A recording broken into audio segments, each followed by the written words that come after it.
আসসালামু আলাইকুম। আজকের পর্বে রং মেশানোর সবচেয়ে গুরুত্বপূর্ণ ধাপ কালার মিক্সিং সম্পর্কে জানব। বাটিক রঙে যত মিশে যাবে ভালোবাসা, তত উজ্জ্বল হবে শিল্প। রং শুধু চোখে দেখা যায় না, অনুভবেও ধরা পড়ে। রং মানে শুধু দৃষ্টি নয়, এটা অনুভবের ভাষা। Follow Ruhi's artistry for more handmade inspiration.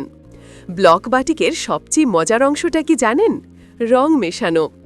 একটু লাল প্লাস হলুদ উজ্জ্বল কমলা, নীল প্লাস হলুদ প্রশান্ত সবুজ, নীল প্লাস লাল গভীর বেগুনি।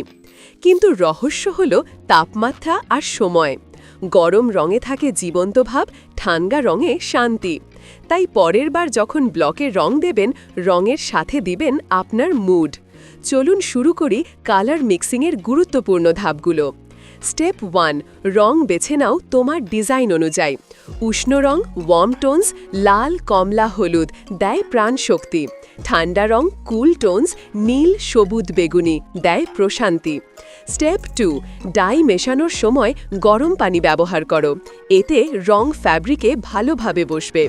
স্টেপ 3, একটু লবণ যোগ করো, এটা কাজ করে রং ফিক্সার হিসেবে।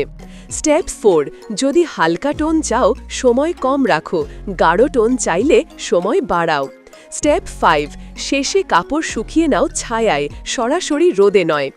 রঙের প্রতিটি ছোঁয়া যেন তোমার মনের অবস্থা বোঝায়, কারণ শিল্প মানে শুধু ডিজাইন নয়, এটি অনুভবের রূপ। রুহিজ আর্টিস্ট্রি, রঙের মিশ্রণে আছে জীবনের গল্প।